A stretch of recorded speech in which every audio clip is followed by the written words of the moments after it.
욥기 31장은 욥의 마지막 말이라고 불러지는 그 이야기의 마지막 이야기를 다루고 있습니다. 그래서 내일 우리가 묵상하게 되는 구절인 40절에 보면은 욥의 말이 그치니라 라는 말이 나오죠. 그래서 우리가 여태까지 욥의 이야기를 들으면서 사실은 좀 피로함이 있지 않습니까? 욥이 말 진짜 많이 한다. 분명히 아프다라고 얘기하고 있는데 욥 참 말 많구나라고 생각할 수 있는데요.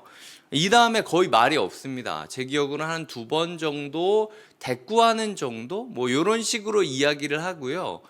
그 다음에는 뭐 엘리후가 또 한참 이야기하다가 하나님이 또 한참 이야기하다가 뭐 이런 장면들이 나온다라는 거죠. 그래서 욥의 마지막 말이다라고 생각을 하고 우리가 오늘 내일 본문을 다가갔으면 좋겠습니다. 오늘 그 말하고 있는 형식은 이제 29장에서는 과거에 대해서 추억을 했고 30장에서는 현실에 대해서 비관하는 자세를 그렸다면 오늘 본문, 내일 본문은 31장은 법적 용어들을 사용함으로써 만일 내가 무엇 했다면 어떤 처벌을 받겠다라고 이야기를 하면서 자기의 삶에 양심에 거리끼지 않는다라고 무죄를 주장하고 있는 모습으로 여겨주시면 좋을 것 같습니다. 그래서 오늘 본문을 묵상할 때 처음으로 해야 될 묵상의 내용은요, 만약 우리가 지금 하늘 법정에 간다면 무엇이라고 대답하시겠는가? 욥은 스스로를 하늘 법정으로 올리고 있는 겁니다. 하나님이 느껴지지 않고 말도 없는 것 같으니까 일부러 법정 용어를 쓰면서 내가 여기 하늘 법정에 섰다고 치고 지금 이야기를 하고 있는 거예요. 그래서 만약 내가 이러이러했다면 전 이러이러하겠습니다. 제 존재를 걸고 얘기하겠습니다. 어렸을 때 보면은 저희 아이들끼리 하는 속된 농담 중에 그 자기 집 재산을 걸고 집을 걸고 엄마를 걸고 막 그러지 않습니까? 지금 그 얘기를 하고 있는 거예요, 욥이 계속. 나는 만약 이랬다면은 나 이렇게 죽여도 된다. 나 이렇게 때려도 된다. 근데 나는 무죄하다라는 이야기를 하는 거죠. 솔직히 우리가 하나님 앞에서 하늘 법정에 섰는데 욥처럼 이렇게 단호하고 담백하게 자기의 무죄를 증명하고 증언할 수 있을까? 라고 이야기를 했을 때 솔직히 저도 고민되는 지점들이 많이 있어요. 근데 욥은 그럼에도 불구하고 당당했다. 오늘 하늘 법정 위에 내가 섰다고 생각하고 말하고 섰다고 생각하고 살아가는 것이 필요하겠구나. 그래서 오늘 내가 하나님 앞에 선다면 무엇이라고 이야기할지를 항상 생각하면서 하루를 살아가야겠다라고 다짐하게 됐던 것이 1절부터 23절까지를 묵상하며 제가 생각하게 되었던 이야기였습니다. 두 번째로는 이 구조를 봤을 때 그 31장 전체에서 내가 만일 무엇 했으면 무엇 했을 거다라고 이야기를 하면서 자기가 어떤 죄를 짓지 않았느냐라고 이야기를 하는 그 부분에 대해서 학자들의 의견을 찾아보니까 12개로 나눈 학자도 있고 14개로 나눈 학자도 있고 15개로 나눈 학자도 있습니다. 근데 이거는 이제 40절까지 쳤을 때 말이죠. 근데 제가 이제 그 선택했던 학자는 그 23절까지를 6가지로 나누는 분이었습니다. 그래서 1절부터 4절까지 보면 정욕의 문제에 대해서 나는 자유하다라고 이야기를 하고 있고요. 5절부터 6절까지 보면은 거짓의 문제에 대해서 나는 자유하다라고 이야기를 하고 있고요. 7절부터 8절까지를 보면은 탐욕의 문제에 대해서 나는 자유하다라고 이야기를 하고 있고요. 그리고 9절부터 12절까지는 간통의 문제에 대해서 나는 자유하다라고 이야기를 하고 있고요. 그리고 13절부터 15절까지의 부분에 있어서는 종들에 대해 부당한 요구를 하는 부분에 있어서 나는 자유하다 라고 이야기를 하고 있고요.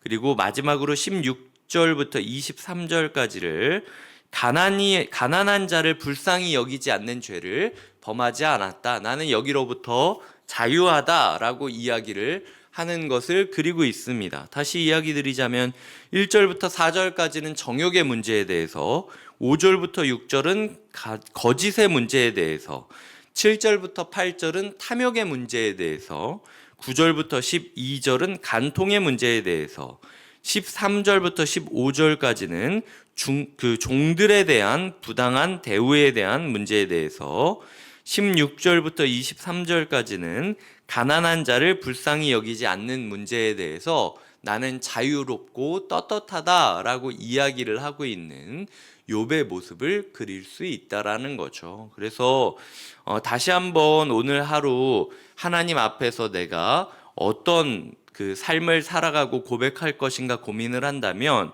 이 6가지의 기준을 우리의 삶에 들이밀고 과연 우리가 이 부분에 있어서 떳떳하고 당당하게 살아가고 있는가 돌아보는 시간을 가져야 된다라는 이야기를 드리고 싶습니다. 그래서 다른 부분에 대해서 너무 새로운 걸 창의적으로 만들지 않아도 되니까 최소한 이 6가지 정욕, 거짓, 탐욕, 간통, 종들에 대한 부당한 대우, 그러니까 아랫사람에 대한 부당한 대우, 그리고 6번째는 가난한 자를 불쌍히 여기지 않는 부분에 있어서 우리가 하루 동안 이 키워드들을 마음에 품고 살아갔으면 좋겠다. 이것이 2번째로 제가 드리는 본문을 묵상하는 가이드라인이라는 거죠. 3번째로는요, 그 6가지 중에서 유난히 제 눈에 들어왔던 게 있는데요. 13절부터 15절입니다. 이 13절부터 15절을 읽으면 어떤 마음이 드십니까? 남종이나 여종이 주인이랑 더불어 쟁론을 한단 말이야. 전 여기서부터 이해가 안 됐고, 왜냐면은 지금 현대 사회에서 노조가 생겨가지고 사측이랑 얘기하고 있는 게 아니에요. 고대 사회에서 힘이 강자이고 힘이 법이었던 시대에 살고 있었던 사람인데도 불구하고 욥이 얼마나 인격적이었으면 종이 지금 욥에게 쟁론을 하고 있다라는 사실조차도 제가 이해가 안 됐고요. 그리고 욥이 얘기하죠. 내가 그의 권리를 저버렸다라면, 종에게 권리가 있다라고 지금 욥이 이야기를 하고 있는 겁니다. 이 단어도 저는 너무 이해가 안 됐다라는 거죠. 그 당시를 생각해 봤을 때 힘없는 놈은 자기가 힘없는 게 바보인 거고 자기 탓이지 왜 나한테 뭐라 그래? 내가 지금 너를 지켜주고 있는 거야. 내 세력 안에서 네가 보호를 받고 있으니까 당연히 밥값을 하고 안전값을 해야지 라고 얘기를 하는 게 이 당시 사회였다라는 거죠. 근데 쟁론을 한단 말이야. 권리를 주장하고 있고 또 그걸 받아준단 말이야. 그리고 보시면은 그런 걸 저버렸다면 하나님이 일어나실 때에 내가 부끄러울 것이다 라고 이야기를 하면서 이 부분에 대해서 이야기를 하고 있는 게, 또 15절에 보면은 나를 태 속에 만드시니가 그도 만들지 아니하셨느냐. 이 조선시대에 이런 얘기했다면 어떻게 되겠습니까? 우리가 이 욥이 지금 훨씬 예전에 살고 있는데도 불구하고 종과 주인은 모두 다 같은 뱃속에서 나온 것이다 라는 정말 파격적인 이야기를 하고 있다라는 거죠.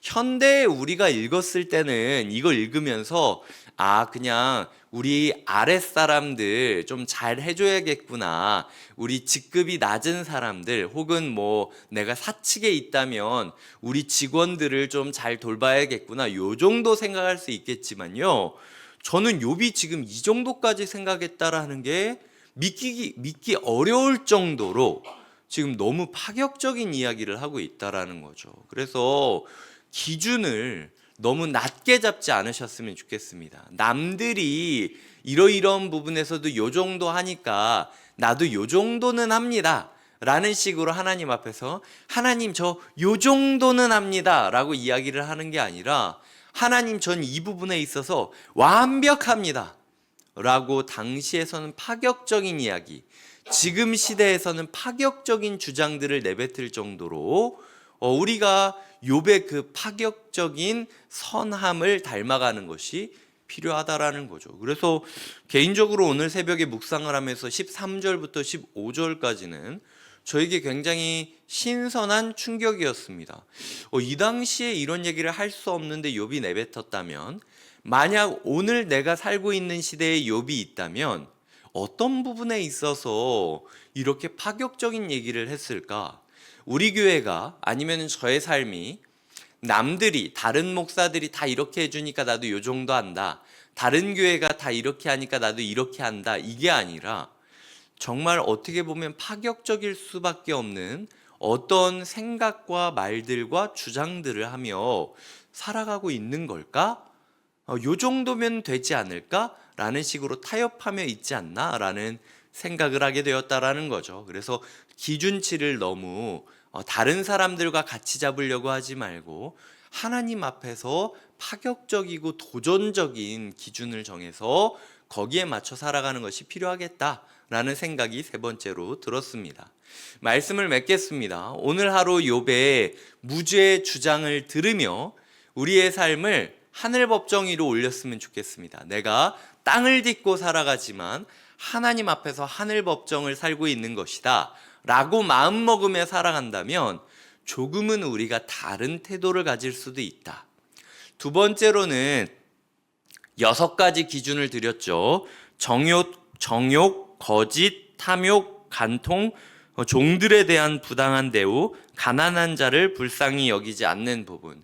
이 부분에 있어서 우리가 특별히 오늘 떳떳한지 돌아보면서 후회 없는 삶을 살았으면 좋겠다. 이게 두 번째 메시지고요. 마지막 세 번째로는 기준치를 낮게 잡지 말아라. 요 정도면 되겠지, 남들 하는 정도만 하면 되겠지, 이게 아니라 우리의 사회에서 신선하고 파격적이다 느껴질 정도로 호의와 동정을 베풀며 살아가는 삶, 언젠가 그것이 하나님 앞에 우리가 섰을 때에 우리의 삶을 이야기해주는 근거가 될 수도 있다, 증거가 될 수도 있다 라는 마음을 가지고 손해본다 생각하지 마시고, 다 이거 나중에 하나님 앞에 가면은 하나님 칭찬받을 거리겠거니 생각을 하면서 기쁘게 사랑으로 살아가시는 하루 되시길 주님의 이름으로 부탁드립니다. 기도하시겠습니다. 하나님 아버지, 오늘 욥기 31장 우리가 살펴보면서 하나님 아버지 앞에 섰을 때 우리가 어떤 마음으로 살아가야 할지, 그리고 오늘 이 하루 우리를 하늘 법정에 올린다면 어떤 태도로 살아갈지를 보았습니다. 하나님, 우리에게 주신 이 기준들을 가지고 우리의 삶을 점검하게 하여 주시며, 우리가 그저 그냥 적당히 듣고 적당히 지키고 끝나는 것이 아니라 때로는 신선하고 파격적이다라고 느낄 정도로 하나님 앞에서 정말 절대적이고 적극적인 삶의 기준들을 세우고 지켜갈 수 있는 하루 되게 하여 주시옵소서. 이 모든 순종들이, 이 모든 사랑들이 언젠가 하나님 앞에서 반드시 칭찬받을 증거와 거리가 될 수 있음을 기억하며 오늘 우리가 달려가겠습니다. 주여, 우리를 인도하여 주시옵소서. 감사하고 예수님의 이름으로 기도드립니다. 아멘.